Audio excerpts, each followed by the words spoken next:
네, 세월호 참사 이후에 우리 사회 중요한 화두 중에 하나는 바로 안전에 대한 것이었습니다. 네, 하지만 앞서도 지적했듯이 안타까운 대형 사고들은 줄을 이었고 그때마다 안전불감증이라는 이 원인이라는 이야기 되풀이되고 있습니다.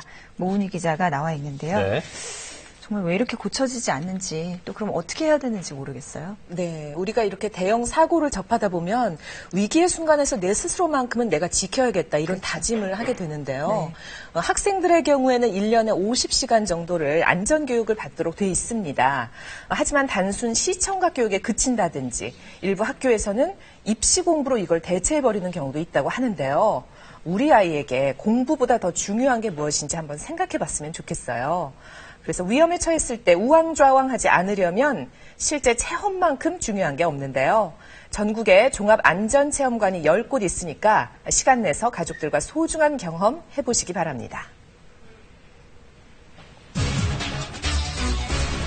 2014년 4월 16일 온 국민을 충격과 슬픔에 잠기게 한 세월호 사고는 우리에게 큰 상처와 깊은 반성의 기세를 남겼습니다. 그 후 1년.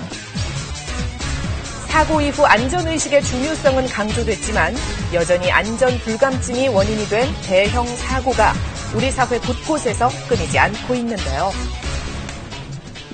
사고에 대해서 미리 준비를 하고 있지 않다 보니까 사고가 발생했을 때 당황하게 되는 것이고 그렇기 때문에 적절한 행동을 할 수가 없다 보면 피해가 커지게 되는 것입니다. 서울의 한 시민 안전체험관을 찾았습니다. 세월호 사고 이후 부쩍 찾는 사람이 많아졌다고 하지요.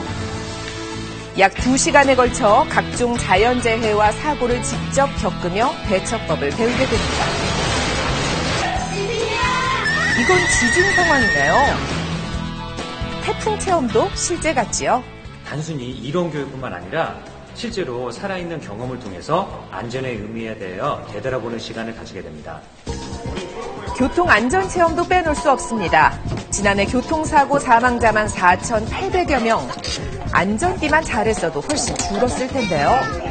자, 출발합니다. 자, 앉으세요.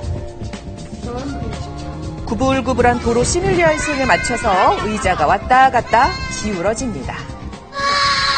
불이 질러! 이때 돌발 상황. 안전띠를 착용하지 않았다면 참혹한 결과를 맞게 되지요. 어린이들이 주로 타는 뒷좌석의 경우 안전띠를 매지 않는다면 중상을 입을 확률이 95%나 됩니다. 다음부터는 열심히 방금 한 것보다 더 열심히 해서 생존을 지켜야겠다고 생각해요. 연간 4천억 원의 손실을 내는 화재. 화재가 발생했을 때 가장 중요한 것은 초기 진압입니다. 불이 났을 때 해야 될 게 뭐가 있을까요? 소화기. 소화기인가요? 직접 소화기를 사용해 화재를 진압해 보는데요. 우리 주변에 소화기는 많이 보지만 이렇게 써봐야 실제 활용할 수 있겠지요. 불이 난 상황에서 꼭 소화기로 끌 거예요. 일반 화재에 비해 피해가 더욱 큰 지하철 화재는 안전한 대피 요령을 숙지하는 게 중요한데요. 이때 무엇보다 조심해야 할 것이 유독가스입니다. 유독가스를 피하려면 몸을 낮추고 손수건이나 옷 손으로 입을 막는 것 잊지 마시기 바랍니다. 연기가 너무 나니까 실제 상황 같기도 하고 그래서 가슴도 두근두근거리고 딸도 데리고 나가야 되는데 당황스럽더라고요. 앞도 안 보이고. 탈출하기 위한 출입문 수동 개폐 장치는 지하철 종류에 따라 의자 아래나 문 옆에 위치해 있으니까 평소 눈여겨보시고요. 역사에는 방독면이 구비되어 있는데요. 이것도 위기 상황에서 얼른 쓸 수 있을까요? 쓰기 전에 여기 착용 방법을 배워봅니다. 당겨봐요. 방독면 안팎으로 붙은 마개를 떼어낸 다음 앞뒤에 호흡부에 입을 밀착시켜 고정하는 것이 중요합니다. 숨을 쉬어줘야 돼요. 처음에 떼어볼 거예요. 심폐소생술도 생명을 살리는 데 아주 중요한 교육입니다. 그렇죠. 이렇게 떼우면 안 되죠. 그 환자의 의식을 첫 번째로 확인을 하고요. 30회 흉부 압박을 합니다. 가슴의 압박 깊이는 약 5에서 6cm 정도 내외로 하게 되고요. 한 손은 이마에, 한 손은 턱에 손을 대고요. 기도 확보를 한 후에 인공호흡을 2회 실시합니다. 홈페이지에 사전 예약을 하면 체험이 가능한데요. 오늘 해보니까 어땠나요? 위험한 상황이 일어나도 씩씩하게 탈출할 수 있을 것 같아요. 이제 실제 상황하고 비슷한 상황에서 많이 해봤기 때문에 실제로도 대처를 잘 할 수 있을 것 같아요. 스스로를 지키는 것도 필요하지만 애초에 위험 요소를 제거할 수 있다면 가장 좋겠지요. 그래서 안전신문고가 있습니다.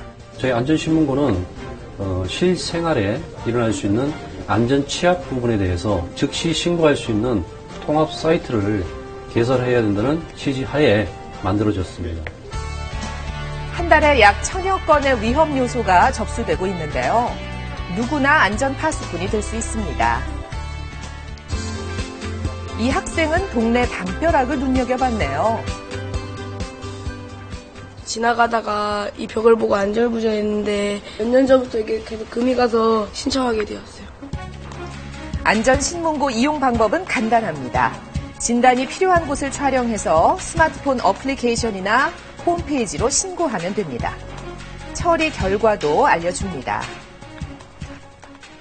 제일 중요한 것은 국민들의 안전과 관련된 의식의 변화입니다. 사고가 발생할 것을 미리 준비하고 대비하고 그 주변의 안전과 관련된 위험 요소를 제거하기 위한 변화가 우선시 되어야지만이 그 사고를 예방할 수가 있습니다.